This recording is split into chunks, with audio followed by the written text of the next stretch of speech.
So, hello class 8 students, welcoming you all back to your chapter that is Universal Franchisee and Indian Electoral System। और आज हम इसका major chunk करने जा रहे हैं जो कि मेरे ख्याल से ज़्यादा इम्पोर्टेंट पार्ट है काइंड ऑफ इस चैप्टर का, क्योंकि ये आपका थोड़ा बड़ा भी होने वाला है मे बी इस एपिसोड में, अगर ये हम पूरा इसी एपिसोड में ख़त्म करते हैं तो right. So yes, let us get into it before any further ado. So let's start guys.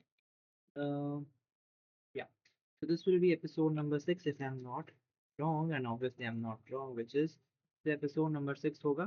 और हम शुरू करने जा रहे हैं अंडरस्टैंडिंग इलेक्शंस इन इंडिया से। So let us start guys.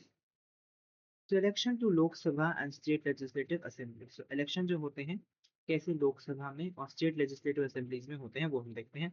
So elections जो है इंडिया में they are often referred as the festival of democracy, क्योंकि जैसे एक त्योहार को मनाया जाता है वैसे ही डेमोक्रेसी को इंडिया में मनाया जाता है। तो दैट इज द जो इलेक्शन है इंडिया में वो फेस्टिवल ऑफ डेमोक्रेसी है, क्योंकि इस टाइम जो होते हैं, जो सिटीजन होते हैं, जो लोग होते हैं, जो आम आदमी होते हैं, जो कॉमन पीपल होते हैं, उनको अपने एक बहुत ही इम्पोर्टेंट हक की एक्सरसाइज करने का मौका मिलता है, उनको उस हक को इस्तेमाल करने का मौका मिलता है। इसीलिए वो उनसे उनके लिए कोई ये त्योहार से कम बात नहीं है। So that is why election in India are often refers to as festival of democracy। जैसे कि कुछ टाइम में जब सिटीजन्स जो हैं वो अपने राइट एक्सरसाइज करते हैं, जिसमें कि वो चूज करते हैं अपने रिप्रेजेंटेटिव को, किन को वोट करेंगे फ्रीली फेयरली एंड रिस्पॉन्सिबली। सो वो चीज़ें होती हैं जो कि इलेक्शन इंडिया में आपको ये सारी चीज़ें मुमकिन होती हैं, राइट। तो आगे बढ़ते हैं। We know that India follows a parliamentary system of government where citizens participate in various levels of election. Lok Sabha, there's a national level, state legislative assembly, state level, and local bodies, cities and village level। तो यानी कि जो country है, जो India है, वो parliamentary system से government को चलाती है, जहाँ पे सिटीजन्स जो हैं वो अलग अलग इलेक्शन में जाते हैं। जैसे कि लोकसभा जो इलेक्शन होते हैं वो as a national level election होता है, यानी कि नेशन के लिए आप एज एन वोट करें, as an PM kind. State legislative assembly state level के लिए एज एन आपका कोई ऐसा वैसा नहीं, बट आपकी सीएम के लिए वोट आउट कर रहे हैं। एंड लोकल बॉडीज जो कि आपके सिटीज एंड विलेज लेवल में होते हैं। जो कंट्री है वो आपका इन टोटल 543 कॉन्स्टिट्यूएंसीज में डिवाइडेड है फॉर योर लोकसभा इलेक्शन के लिए 543 कॉन्स्टिट्यूएंसीज हैं। और जो इलेक्टेड कैंडिडेट्स हैं लोकसभा में उनको मेंबर्स ऑफ पार्लियामेंट कहते हैं, क्योंकि वो पार्लियामेंट में बैठते हैं। दैट इज वाई जो इलेक्ट हो जाते हैं लोकसभा के लिए उनको हम लोग कहते हैं मेंबर ऑफ पार्लियामेंट और ऑल्सो नोन एज एमपीज। वेराज जो कैंडिडेट जो स्टेट असेंबलीज में इलेक्ट होते हैं, यानी कि जो सीएम के साथ, और else जो सीएम मतलब CM in the sense state legislative assembly में एज एन जो लोग इलेक्ट होते हैं उनको हम मेंबर ऑफ लेजिस्लेटिव असेंबली और एमएलए बोलते हैं, right. So that is the difference between both. Member of parliament और एमपी जो है वो लोकसभा इलेक्शन में जो कैंडिडेट इलेक्ट होते हैं उनके होते हैं। And member of legislative assembly और एमएलए वो होते हैं जिनके लिए हम इलेक्ट करते हैं उनको, जो कि एज एन हमारा स्टेट लेजिस्लेटिव असेंबली में होते हैं, right. India uses the first past the post electoral system wherein the candidate receiving the most votes in constituency win, यानी कि फर्स्ट पास द पोस्ट, यानी कि जो सबसे ज्यादा जिसके वोट्स होंगे कॉन्स्टिट्यूएंसी में, उस राज्य में, उस रीजन में, वो बंदा जीत जाएगा। यानी कि this means that person can win without securing even 50% of the vote. जैसे कि अगर 50% वोट नहीं भी है, लाइट से आपने जो एग्जाम्पल देखा था गुरमत वाला, तो अगर उसमें सिर्फ और सिर्फ उसको 12 वोट मिले थे 33 में से, which is not even half of it, but then also she won because उसका क्या था, उसका एज एन उसके सबसे हाईएस्ट नंबर ऑफ वोट्स थे। तो वैसे ही यहाँ पे होता है, यानी कि इस इंडियन में यहाँ पे जो वोटिंग्स हैं और जो कॉन्स्टिट्यूंसी है वो ऐसे जीतते हैं जब आपके सबसे ज्यादा वोट हों तो आप वो कॉन्स्टिट्यूंसी जीत गए। ऑलराइट। सो ये बातचीत है इस चैप्टर की। आगे यहाँ पे अगर देखनी कोई क्वेश्चन है इसमें तो इससे रिलेटेड कोई क्वेश्चन है, so 132 page if I am not wrong. So yes there are. कि कब नेक्स्ट इलेक्शन होंगे, अच्छा ये वाला तो हमने कर लिया। सो एमएलए एंड एमपी का has in kind of difference पूछ रहे हैं लोग। उससे पहले या कर ही लेते हैं बिकॉज आफ्टर दैट और चीजें हैं। So let us do. I'll first let you all read this. I'll first all explain this, and then we'll move on to that. All right. So the Legislative Assembly is called by several name in regional languages, like for example Vidhan Sabha or Niyama Sabha. What is this called in your state? यानी कि आपके state में as in इस सभा को क्या कहते हैं, लेजिस्लेटिव असेंबली को, यानी कि स्टेट असेंबली को क्या कहते हैं। विधानसभा लोग कहते हैं, बहुत लोग नियमित सभा भी कहते हैं। आपके स्टेट में क्या कहते हैं वो आप लोग बताएंगे। बट जो क्वेश्चन आंसर्स हैं आज इन इसके लिए जो मैंने इस पार्ट के लिए बना रखे हैं वो हम नेक्स्ट अभी इसके बाद मतलब कि करेंगे कवर, यानी कि ये वाला हम क्वेश्चन कर लेते हैं। If we have time then will cover it in this class as well only, otherwise will cover in the next class, upcoming class only, alright. तो जब वोटिंग प्रोसेस कंप्लीट हो जाता है तो जो प्रोसेस है गवर्नमेंट बनने का वो फॉर्म में हो जाती है, राइट। जब वोटिंग प्रोसेस खत्म तो प्रोसेस जो है गवर्नमेंट फॉर्मेशन यानी कि सरकार बनने का वो शुरू हो जाता है। The political party or coalition winning a majority of the seat in Lok Sabha forms the national level government। यानी कि अगर जो पॉलिटिकल पार्टी जो या तो कोएलिशन में जो पार्टी जीती है मेजॉरिटी नंबर ऑफ सीट्स वो लोकसभा में, वो आपकी नेशनल गवर्नमेंट बनाती है। कोएलिशन मतलब कि दो या दो से अधिक पार्टियों का जो ग्रुप होता है, पार्टी जब एक साथ काम करते हैं उनका जो ग्रुप होता है वो कोएलिशन होता है। एज एन ऑफ गवर्नमेंट को, उस गवर्नमेंट को जो ऐसे दो तीन पार्टियों का मिलकर बनती हैं उसे हम कोएलिशन गवर्नमेंट कहते हैं, राइट। तो जो भी पॉलिटिकल पार्टी या कोई कोएलिशन पार्टी जो जीतती है, जो कि as an majority number of seats लाती है लोकसभा में, वो नेशनल गवर्नमेंट के लिए तैयार हो जाती है। और जो लीडर होता है इस मेजॉरिटी का वो ज़्यादातर प्राइम मिनिस्टर बनता है, जैसे कि पीएम मोदी बने। And similarly at the state level जो लीडर होता है इस मेजॉरिटी पार्टी का वो सीएम बनता है, दैट इज चीफ मिनिस्टर। तो हम यहाँ पे जैसे पूछ सकते हैं डिफरेंस क्या है, ये लड़की पूछ रहे हैं what is the difference between MP and MLA. तो एक एमपी और एमएलए का क्या मतलब डिफरेंस होता है। तो एमपी जो है वो आपको नेशनल पार्लियामेंट में दिखाता है, यानी कि एज ए नेशन में आपको उस पार्लियामेंट को रिप्रेजेंट करते हैं, जो एमएलए है वो आपको स्टेट असेंबली में रिप्रेजेंट करता है। दोनों को हम एक काइंड ऑफ सिमिलर चीज से सिमिलर प्रोसेस से करते हैं, बट वो अलग अलग लेवल्स में होते हैं, है ना। जैसे कि बहुत सारे एमएलए का एक ऊपर एमपी होता है, काइंड ऑफ ये समझ लीजिए, है ना। तो MP is kind of national level, India का पूरा एमपी होता है। एमएलए वो उस स्टेट का होता है, राइट। तो वो बात है, ठीक है। तो वो यहाँ पे लिखा है that they represent the national level parliament while MLAs represent us in a state assembly. Both are chosen through similar electoral processes but work at different level of governance, right? If a party or a coalition wins a majority of seats in the Lok Sabha, then it forms the national government and leader becomes the parliament. And in state, if a party or coalition wins a majority of seats in the state assembly, it forms the government and its leader becomes the state chief minister. तो chief minister prime minister जैसे बने थे उसका यहाँ पे given है, alright. तो यहाँ पे करते हैं that as we saw in figure 5.11, the State Election Commission is a part of the election apparatus. It plays an important role not only in general and state election, but also in conducting election to the local bodies at grassroots levels. It works in consultation with the ECI in these matters, universal little franchisee and all other constitutional provisions applicable in case of direct election by people and are pertinent here too। यानी कि जो आपके ये election commission होती हैं, हाँ sir, आपका state election commission में भी इलेक्शन जैसे प्रोसेस होता है, जैसे नेशनल लेवल में भी, जैसे जनरल इलेक्शन में भी कह लो, या फिर स्टेट और जनरल, जैसे भी आप कहना चाहो, ये दोनों का जो प्रोसेस होता है वो काइंड ऑफ सेम होता है, सिमिलर लेवल पे होता है। बट जो कंडक्टिंग होती है इलेक्शन बॉडीज जो लोकल बॉडीज में होती है वो आपकी कंसल्टेशन की होती है, यानी कि ईसीआई भी लगाई जाती है, यूनिवर्सल फ्रेंचाइजिंग होती है, और भी कॉन्स्टिट्यूशनल प्रोविजन होते हैं जिसमें कारण इसकी हेल्प से ये सब होता है for your grass root level, यानी कि डिस्ट्रिक्ट लेवल कह लो, या उससे भी छोटा काइंड ऑफ लेवल जो होते हैं। एक बार हम क्वेश्चन की तरफ चलते थे, राइट। तो या फिर बाद में ही कर लेते हैं, यहाँ भी एक बार देख लेते हैं। तो जो क्वेश्चन है, जैसे पहला है कि नेक्स्ट इलेक्शन जो है वो तो हमने देख लिया। जैसे कि डिफरेंस क्या एमपी एमएलए में, अभी मैंने बताया था कि एमपी जो है मेंबर ऑफ पार्लियामेंट जो है वो आपको लोकसभा कॉन्स्टिट्यूंसी पे रिप्रेजेंट करता है, वैसे जो एमएलए है मेंबर ऑफ लेजिस्लेटिव असेंबली वो आपको स्टेट असेंबली में रिप्रेजेंट करता है। जो एमपी है वो एज एन कंट्री का वो पूरा एज एन रिप्रेजेंट कर रहा है, तो वो पूरी कंट्री के लिए लॉ बनाता है। वेयर जो एमएलए है वो आपकी एक स्टेट के लिए लॉ बनाता है। जो एमपी है वो पार्लियामेंट में काम करता है, वेयर जो एमएलए है वो आपका स्टेट लेजिस्लेटिव असेंबली में काम करता है। MP are purely dealing with the national level issues, where जो एमएलए है वो स्टेट लेवल इश्यूज को देखते हैं, ऑलराइट। आगे बढ़ते हैं कि एमपी और एमएलए और कौन कौन सा आपकी कंस्टिट्यूंसी को हम देखते हैं, यहाँ पे क्वेश्चन ही है। ओहो, I am sorry.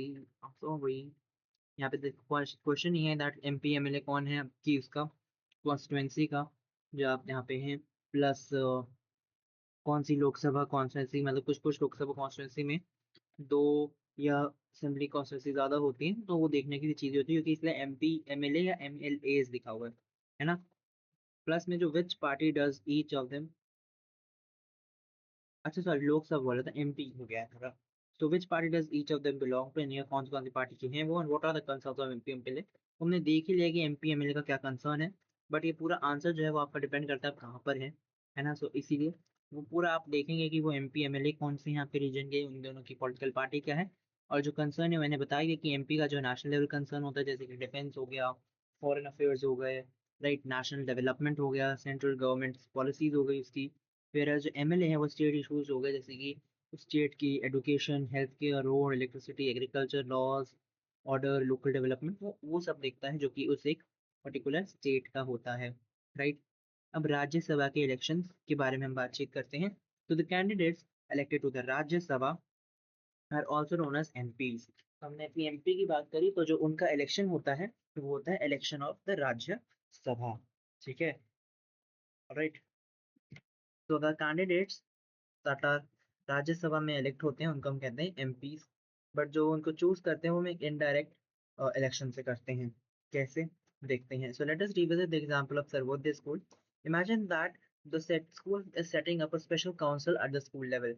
If the member of this council are elected by the class representative, it would be an indirect election. यानी कि जैसे अगर हम देखते हैं ना कि आपका जो स्टेट उसमें स्कूल में जब आपका काउंसिल बना था वो बच्चों का बना था, वो जिनको आपने वोट दिया था, राइट। अब जो लेकिन स्टेट होती है ना, जो एज एन स्टेट कह रहा हूँ, जो एज एन एमपी होते हैं, उनका इलेक्शन कैसे होता है, वो इनडायरेक्ट इलेक्शन होता है। जैसे कि आपका जो स्कूल लेवल में जो क्लास रिप्रेजेंटेटिव जिनको आपने वोट दिया वो बने class representatives.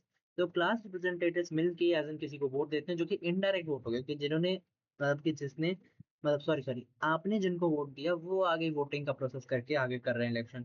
So kind of indirect election हुआ, है ना। And of the 245 members of the Rajya Sabha, 233 are elected by the elected members of the state legislative assembly। यानी कि 245 members हैं राज्यसभा के, मतलब राज्यसभा में जो 245 मेंबर हैं उनमें से जो 233 मेंबर्स हैं वो इलेक्टेड मेंबर्स होते हैं स्टेट लेजिस्लेटिव असेंबली के, यानी कि एमएलए जो होते हैं। इनकी एमएलए जो हैं वो आपके एमपीज को काइंड ऑफ क्या कहते हैं, इलेक्ट करते हैं। while the president of India nominates 12, यानी कि जो 12 होते हैं, बाकी 12 होते हैं, वो प्रेसिडेंट ऑफ इंडिया उनको नॉमिनेट करती है, ठीक है।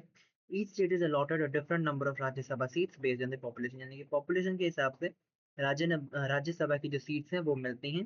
जैसे कि जिस स्टेट की ज्यादा पॉपुलेशन उस स्टेट को उतनी सीट्स, है ना। जैसे कि आपका for example more population states यानी कि Uttar Pradesh more seats than less population states like Arunachal Pradesh. जैसे कि अरुणाचल प्रदेश की बहुत कम पॉपुलेशन है तो उसकी कम सीट्स हैं।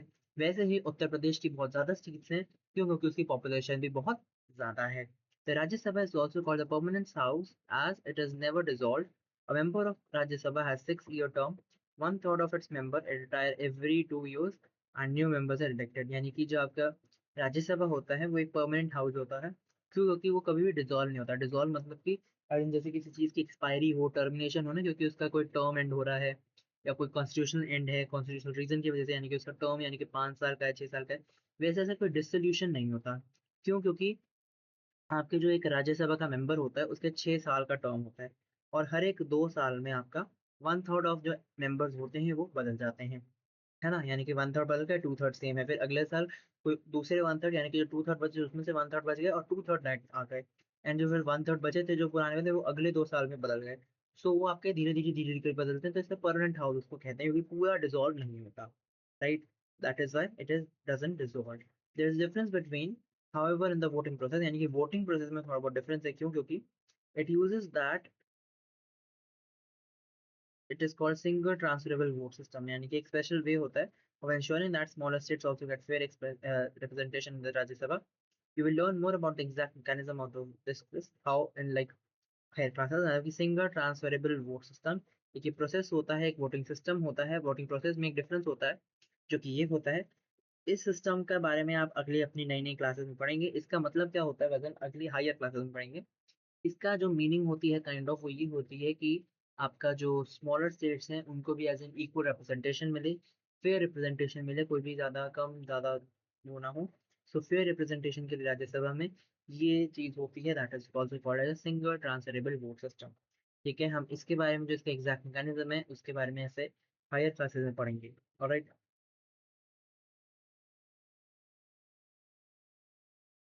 तो देख सकते हैं राज्यसभा जो काउंसिल होती है स्टेट्स की, तो एमएलए जो होते हैं वो आपके एज एन इनडायरेक्ट इलेक्शन करवाते हैं, ठीक है। वो उसमें से 233 राज्यसभा मेंबर्स इलेक्ट करते हैं, वेयर जो प्रेसिडेंट ऑफ इंडिया है वो 12 मेंबर्स को नॉमिनेट करती हैं, जो बाकी 12 बचे, राइट। तो ये सारे इनडायरेक्ट इलेक्शन के लिए और प्रेसिडेंट को मिला के इन टोटल 12 इंडिविजुअल्स, उन सारे मिला के यानी कि एमएलए एंड प्रेसिडेंट के मिला के ही पूरे राज्यसभा के मेंबर्स बनते हैं। सीट एलोकेशन जो होती है पॉपुलेशन के इसमें होती है, जैसे कि यूपी के ज्यादा होंगे, है ना, यूपी जो यूपी है, एंड अरुणाचल प्रदेश के कम है। जो राज्यसभा है वो परमानेंट बॉडी होती है, ये मैंने सारा बता रखा है। और जो एमएलए हैं वो आपके वोट कर सकते हैं using a single transferable vote system, जिसमें कि जो रैंकिंग कैंडिडेट्स हैं बाय प्रेफरेंस, यानी कि प्रेफरेंस है कैंडिडेट्स को रेफर करके हम वैसे भी वोटिंग कर सकते हैं, जिससे कि आपका काइंड ऑफ वो होता है। बट इसके बारे में हम हाई क्लास में पढ़ेंगे तो मैं इसका ज्यादा बोलूंगा नहीं। यानी कैंडिडेट्स को प्रेफरेंस के हिसाब से आप रैंकिंग करके यानी कि रैंक करेंगे and then you will vote it out. तो उससे काइंड ऑफ आपका उससे वोटिंग होती है, but you will learn this all about in your higher classes, right. आगे हम देखते हैं election of commission, sorry election of the president of India, यानी कि प्रेसिडेंट ऑफ इंडिया कैसे इलेक्ट करी जाती है। तो let us see. So the president of India जो है that is not directly elected by the common people, instead an electoral college is formed to carry out the election. This electoral college consists of the MP from both the houses of parliament, Lok Sabha and Rajya Sabha, member of Legislative Assembly, MLA from each of the Indian states and union territories of Delhi and Puducherry। यानी कि जो आपके president of India है वो common लोग हैं, वो लोग इलेक्ट नहीं करते हैं, बट एक इलेक्टोरल कॉलेज फॉर्म किया जाता है जिसकी जो कि इलेक्शन परफॉर्म करवाता है। जैसे कि जो एमपी होते हैं दोनों हाउस, यानी कि लोकसभा से भी लोअर हाउस जैसे कहते हैं, और राज्यसभा से भी, उन दोनों हाउसेस से एमपी को बुलाया जाता है। और कुछ एमएलए जो होते हैं उन्हें भी बुलाया जाता है हर एक स्टेट से, हर एक यूनियन टेरिटरी से इंडिया की। The single transferable vote system is followed in this election। इस इलेक्शन में सिंगल ट्रांसफरेबल वोट सिस्टम होता है।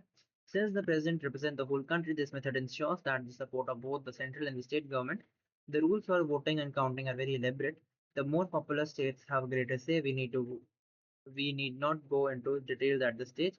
The following group of people is not involved in electing the president of India। यानी कि पहली चीज जो होती है कि सिंगल ट्रांसफरेबल वोट सिस्टम होता है, प्लस जो गवर्नमेंट होती है ना, क्योंकि एज एन पार्लियामेंट प्रेसिडेंट जो होती है वो पूरी कंट्री को रिप्रेजेंट करती है, कोई पार्टी को नहीं। तो इसीलिए सेंट्रल एंड स्टेट गवर्नमेंट दोनों सपोर्ट दिखाती है अपना। प्लस जो वोटिंग होती है वो एज एन एलेबरेट वे में होती है, वोटिंग और काउंटिंग दोनों। और जो पॉपुलस यानी कि जिसकी ज्यादा पॉपुलेशन है जिस स्टेट की, उनका ज्यादा कहने वाला स्टेट, मतलब उसकी ज्यादा सेफ होती है, उनकी ज्यादा कही जाती है। कुछ लोग जो होते हैं वो इलेक्शन नहीं करवा पाते, मतलब इस पे प्रेसिडेंट ऑफ इंडिया को इलेक्शन में हेल्प आउट नहीं कर पाते, यानी कि वो वोटिंग नहीं करते। जैसे कि जो 12 मेंबर्स होते हैं राज्यसभा के, नॉमिनेटेड मेंबर्स ऑफ राज्यसभा, जो कि प्रेसिडेंट को चुनते हैं, वो नहीं करवा सकते। Nominate members of state assembly वो नहीं करवा सकते। मेंबर्स ऑफ लेजिस्लेटिव काउंसिल यानी कि जो कि इलेक्ट हुए, नॉमिनेट हुए बिकम लेजिस्लेचर्स, वो भी नहीं वोट कर सकते। प्लस जो मेंबर्स नॉमिनेटेड मेंबर्स होते हैं यूनियन टेरिटरीज के, दिल्ली पुडुचेरी के, वो भी नहीं। तो मतलब कि जो भी nominate members bye head of your president, उनको इस पे वोट करने का, उनको इलेक्ट करने का प्रेसिडेंट नहीं हक देते। तो इसमें एक वर्ड है दैट इज बिकेमरल लेजिस्लेचर, वो हम देखते हैं। तो एक सिस्टम होता है जिसमें जो लेजिस्लेटिव बॉडी होती है उसको दो अलग अलग चैम्बर्स के लिए, दो दो अलग हाउसेस में बांटा गया। सो इन दोनों यानी कि जो आपके दोनों हाउसेस यानी कि state level, like Lok Sabha Rajya Sabha, दोनों houses, lower house upper house, दोनों हाउसेस में आपका जो लोअर है वहां पर जो इलेक्टेड मेंबर्स होते हैं, जो कि इलेक्टेड है, नॉमिनेटेड है, वो उनको हक नहीं दिया जाता। ऑलराइट, आगे बढ़ने से पहले एक बार क्वेश्चंस देख लेते हैं। सो यहाँ पर जो है आपका, यहाँ पे देख लेते हैं पहले, why do you think the above group of people is not involve in electing of the president of India. Why are the common people not involve, यानी कि ये लोग क्यों इन्वॉल्व होते हैं, जो इन्वॉल्व क्यों नहीं होते ये लोग, एंड प्लस जो कॉमन पीपल है वो क्यों नहीं इन्वॉल्व होते। तो ये इसलिए होता है ताकि जो इलेक्शन है वो डायरेक्टली इलेक्टेड रिप्रेजेंटेटिव वोट कर सके प्रेसिडेंट के लिए। ये आपकी डेमोक्रेटिक लेजिटिमेसी बनाती है, जो कि प्रेसिडेंट जो होता है वो पूरी विल ऑफ पीपल को रिप्रेजेंट करता है इनडायरेक्टली बट मीनिंगफुली। यानी कि जो क्यों होता है ये, क्योंकि आपका शासन इनडायरेक्टली इसलिए होता है क्योंकि डायरेक्टली जो है रिप्रेजेंटेटिव जिनको आप वोट करते हैं वो इलेक्ट करते हैं प्रेसिडेंट को। और ये आपकी डेमोक्रेटिक लेजिटिमेसी भी दिखाता है, यानी कि डेमोक्रेसी से काम हो रहा है। प्लस जो प्रेसिडेंट है वो आपके विल ऑफ पीपल को रिप्रेजेंट करते हैं, जो लोग हैं उनको रिप्रेजेंट करते हैं, जो इनडायरेक्टली है होता है बट काइंड ऑफ मीनिंगफुल होता है। तो वही है यहाँ पे चीजें लिखी हुई, that it is because this ensure that only direct elected members और representatives votes to elect the president। This maintains democratic legitimacy, as the president is meant to represent the will of the people indirectly but meaningfully. Right? Election of the Vice President of India. So Vice President of India के कैसे elections होते हैं? तो जो vice president होता है India का, उनको भी इलेक्टोरल कॉलेज जो होता है वो वोट आउट करते हैं। जैसे उसमें इलेक्टेड एंड नॉमिनेट मेंबर दोनों होते हैं, दोनों हाउसेस के पार्लियामेंट के। अगेन जो सिस्टम है वो सिंगल ट्रांसफरेबल वोट यूज किया जाता है। और जो वाइस प्रेसिडेंट है वो चेयरपर्सन होता है राज्यसभा का। और अगर कोई भी सिचुएशन आती है जिसमें प्रेसिडेंट नहीं है, कोई भी फंक्शन करने वाला है, तो उसमें वाइस प्रेसिडेंट की सेव होती है। राइट? सो वो यहाँ पे लिखा है the vice president of India is elected by N electoral college consisting of the elected and nominate members of both houses of parliament. And again, the system of single transferable vote is used. The vice president is the chairperson of the Rajya Sabha, and if there are situations when the president is not available or is not able to discharge their function, the vice president steps in to play the role. All right. अब हम ये वाले question की तरफ बढ़ते हैं जो कि इसमें था that why are only directly elected representative involved in this. सो जो प्रेसिडेंट है वो आपका एज एन कॉन्स्टिट्यूशनल हेड होता है, यानी कि जो कॉन्स्टिट्यूशन है उसकी तरह उसके उससे चलते हैं पूरी कंट्री के लिए, है ना। तो इससे जो कॉन्स्टिट्यूशन है वो ये प्रोवाइड कराता है कि इनडायरेक्ट इलेक्शन हो एक इलेक्टोरल कॉलेज के प्रति, एक इलेक्टोरल कॉलेज के थ्रू, जैसे कि आपको प्रेसिडेंट है वो इलेक्ट किया जाए, जो कि इलेक्टेड एमपीज और एमएलए कर होंगे। इलेक्टेड इन द सेंस जिनको लोग इलेक्ट करवाए, जिनको लोग वोट कर रहे हैं, नॉट द नॉमिनेटेड वन, जो कि जो प्रेसिडेंट खुद वोट करवाते हैं, मतलब प्रेसिडेंट जो खुद नॉमिनेट करवाते हैं कि ये एमपी एमएलए बनेंगे, वो वाले नहीं। बट जो लोग नॉमिनेट करवाते हैं, जो लोग इलेक्ट करवाते हैं ना एमपी एमएलए, वो लोग करवाते हैं। एंड ये रिप्रेजेंटेटिव जो होते हैं वो सीधा सीधा लोग क्योंकि चुनते हैं, तो इसलिए जो लोगों की मर्जी होती है वो काइंड ऑफ ये दिखाते हैं। प्लस ये जो होती है डेमोक्रेसी, वो उसको आगे एज इन बढ़ाते हैं आगे। और ये आपकी यूनियन जो आपके हैं स्टेट जो है आपको उनका बैलेंस रिप्रेजेंटेशन भी दिखाते हैं। प्लस सेंट्रल एंड स्टेट का भी काइंड ऑफ कह सकते हैं, क्योंकि एज एन जो गवर्नमेंट होती है वो कोई गवर्नमेंट एज एन इंडिया जो है वो उसके लिए काम करते हैं। राइट? वो कोई पार्टी के लिए प्रेसिडेंट काम नहीं करते। तो वही है that the president is the constitutional head of the entire country. Therefore, the Constitution provides for an indirect election through an electoral college consisting of elected MPs and MLAs, and these representatives are chosen directly by the people, so they represent the will of the citizens. This system maintained democratic legitimacy while ensuring balanced representative of both the union and the states. ठीक है? So state and union दोनों का representation भी होता है। आगे जो है challenges on the road ahead, वो से लेकर के जो क्वेश्चन आंसर्स हैं वो हम अपनी अगली क्लास में करेंगे। For this class, this much only. This will be the second last video, if I'm not wrong, of this particular chapter, and we'll meet you again in the very next episode with the following topics, right? In the last episode of this particular chapter. So, okay, class, bye bye, and we'll meet you very soon with the very next episode and the very last episode of this particular chapter. So, bye bye, you all, and thank you.